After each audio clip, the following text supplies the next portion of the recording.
दोस्तों, मुझे विश्वास है कि आज की ये खूबसूरत कहानी आपको बेहद पसंद तो आएगी ही, साथ ही आपका कुदरत के ऊपर विश्वास और भी गहरा हो जाएगा। तो वीडियो को पूरा जरूर देखना। एक अस्पताल में कोरोना पेशेंट का केस आया। मरीज बेहद सीरियस था। अस्पताल के मालिक डॉक्टर ने तत्काल खुद जाकर आईसीयू में केस की जांच की। 2-3 घंटे के ऑपरेशन के बाद डॉक्टर बाहर आया और अपने स्टाफ को कहा कि इस व्यक्ति को किसी प्रकार की कमी या तकलीफ ना हो और उससे इलाज व दवा के पैसे ना लेने के लिए भी कहा। मरीज तकरीबन 15 दिन तक अस्पताल में रहा। जब बिल्कुल ठीक हो गया और उसको डिस्चार्ज करने का दिन आया तो उस मरीज का तकरीबन 2.5 लाख रुपए का बिल अस्पताल के मालिक यानी डॉक्टर की टेबल पर आया।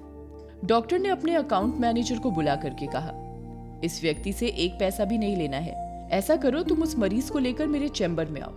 मरीज व्हीलचेयर पर चैम्बर में लाया गया। डॉक्टर ने मरीज से पूछा, मुझे पहचानते हो? मरीज ने कहा, लगता तो है कि मैंने आपको कहीं देखा है। डॉक्टर ने कहा, याद करो, अंदाजन 2 साल पहले सूर्यास्त के समय शहर से दूर उस जंगल में तुमने एक गाड़ी ठीक की थी। उस रोज मैं परिवार सहित पिकनिक मनाकर लौट रहा था कि अचानक कार में से धुआं निकलने लगा और गाड़ी बंद हो गई। कार एक तरफ खड़ी कर हम लोगों ने चालू करने की कोशिश की, परंतु कार चालू नहीं हुई। अंधेरा थोड़ा थोड़ा घिरने लगा था। चारों ओर जंगल और सुनसान था। परिवार के हर सदस्य के चेहरे पर चिंता और भय की लकीरें दिखने लगी थी और सब भगवान से प्रार्थना कर रहे थे कि कोई मदद मिल जाए। थोड़ी ही देर में चमत्कार हुआ। बाइक के ऊपर तुम आते दिखाई पड़े। हम सब ने दया की नजर से हाथ ऊंचा करके तुमको रुकने का इशारा किया। तुमने बाइक खड़ी करके हमारी परेशानी का कारण पूछा।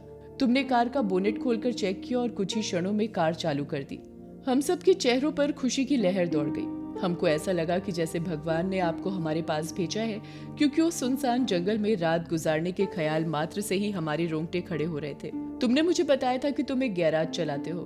मैंने तुम्हारा आभार जताते हुए कहा था कि रुपए पास होते हुए भी ऐसे मुश्किल समय में मदद नहीं मिलती। तुमने ऐसे कठिन समय में हमारी मदद की। इस मदद की कोई कीमत नहीं है, ये अमूल्य है। परंतु फिर भी मैं पूछना चाहता हूँ कि आपको कितने पैसे दूं?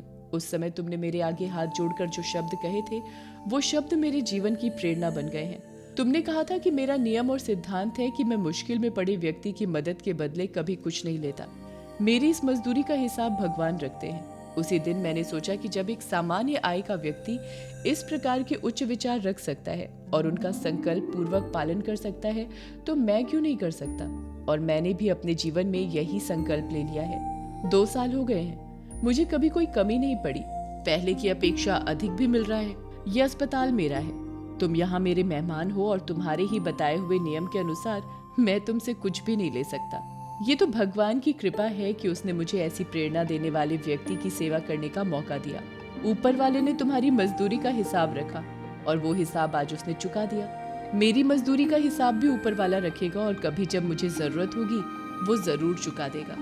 डॉक्टर ने मरीज से कहा, तुम आराम से घर जाओ और कभी भी कोई तकलीफ हो तो बिना संकोच के मेरे पास आ सकते हो। मरीज ने जाते हुए चैम्बर में रखी भगवान की तस्वीर के सामने हाथ जोड़कर कहा, हे प्रभु, आपने आज मेरे कर्मों का पूरा हिसाब ब्याज समेत चुका दिया।